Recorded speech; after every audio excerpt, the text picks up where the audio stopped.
সংস্কারের জন্য জীবন দিয়েছে এবং এই বিএনপি গত 16 বছর ধরে সংস্কারের মূলা ঝুলিয়ে 31 দফার মূলা ঝুলিয়ে জনগণের সাথে প্রতারণা করেছে। প্রিয় সিলেটবাসী, আজকে ঢাকাতে তীব্র গ্যাসের সংকট, গ্যাস পাওয়া যাচ্ছে না। এর আগে জ্বালানির দাম বৃদ্ধি করা হয়েছে, বিদ্যুতের দাম বৃদ্ধি করা হয়েছে, সিলিন্ডারের দাম বৃদ্ধি করা হয়েছে, সবজির দাম দ্বিগুণ থেকে তিনগুণ হয়েছে। বাংলাদেশের রাজধানী ঢাকাতে মধ্যবিত্তের উপরে করের বোঝা চাপিয়ে দিয়েছে এই বাজেটের মধ্য দিয়ে।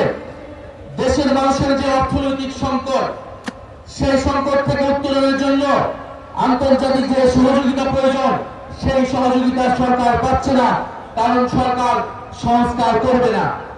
ফলে সরকার যদি সংস্কার না করে, সরকার যদি বিচার না করে, ফলে জনগণের মধ্যে যে নতুন আস্থা তৈরি হয়েছিল, সেই আস্থা তাদের কোনো সরকারে পারবে না। ফলে আমরা সরকার, সেই তত্ত্বাবধায়ক সরকার ফিরে আসলেও তত্ত্বাবধায়ক সরকার কোন রূপে গঠিত হবে এটা এখনো জনগণের কাছে পরিষ্কার হয়নি। এবং আমরা দেখছি বিএনপি দেশের সকল প্রতিষ্ঠান, নির্বাচন কমিশন থেকে শুরু করে সকল প্রতিষ্ঠানকে দলীয়করণ করছে। এই দলীয়করণের ফলে দেশের নির্বাচন ব্যবস্থার যে উন্নতি আমরা চেয়েছিলাম, সেই উন্নতি আবার সম্ভব হবে না।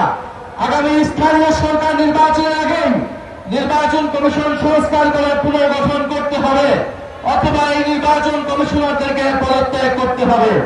প্রিয় সিলেটবাসী, আজকে এই সমাবেশের মধ্য দিয়ে সিলেটে আমাদের যে 11 দলের বিভাগীয় সমাবেশ, সেই সমাবেশ সমাপ্তি হতে যাচ্ছে।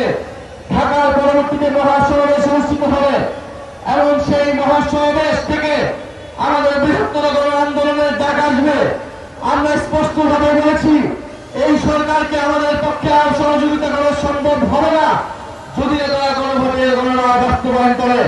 ফলে আমরা আশা করব সিলেটবাসী যেভাবে জুলাই বিপ্লবে যেভাবে রক্ত দিয়ে এই পুণ্যভূমি রক্ত দিয়ে দেশের গণতন্ত্র এবং সার্বভৌমত্বের পক্ষে দাঁড়িয়েছিলেন, আমাদের সংস্কারের পক্ষে, গণরায়ের পক্ষে আপনারা দুর্বার আন্দোলন গড়ে তুলবেন ইনশাআল্লাহ। প্রত্যেকের দাবিতে দীর্ঘ কয়েক সপ্তাহ ধরে দিল্লি সহ ভারতের প্রায় সব জায়গায় ছাত্র জনতা যে আন্দোলন গড়ে তুলেছিল, সে আন্দোলনের মুখে সেই শিক্ষামন্ত্রী পদত্যাগ করতে বাধ্য হয়েছে।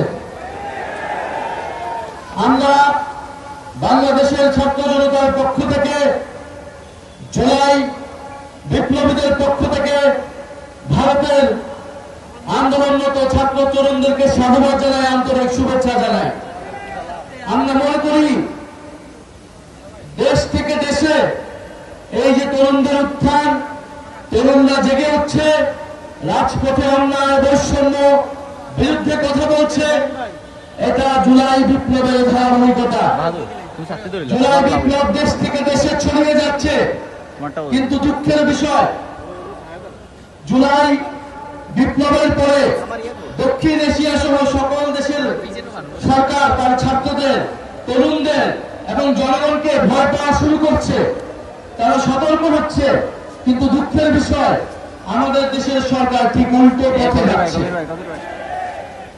দুঃখের বিষয়, যেই দেশে জুলাই বিপ্লবের ফলে সরকার পতন হয়েছিল এবং নির্বাচনের পরবর্তীতে সরকার এসেছে, আমরা আশা করেছিলাম এই নতুন সরকার, নির্বাচিত সরকার জনগণের প্রতি শ্রদ্ধাশীল হবে, ছাত্র তরুণদের প্রতি শ্রদ্ধাশীল হবে।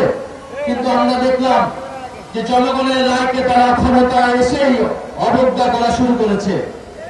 70% জনগণ গণভোটে যে গণরায় দিয়েছে সংস্কারের পক্ষে, জুলাই সনদের পক্ষে, সেই রায়কে তারা অবজ্ঞা করছে। যেখানে ভারতের সরকার তার ছাত্র তরুণদের আন্দোলনের মুখে পরাজিত হয়েছে, মাথা নত করতে বাধ্য হচ্ছে, এবং অন্য সব জায়গায় জনগণের রায় প্রতি সরকার শ্রদ্ধাশীল হচ্ছে। আমরা দেখলাম এই দেশের অন্যতম প্রধান দল বিএনপি, সে তার নিজের দলের ভিতর কোন সংস্কার আনলো না এবং রাষ্ট্রীয় সংস্কারের জন্য যে অন্যতম ঐক্যমত্য, সে ঐক্যমত্য সে মেনে নিল না।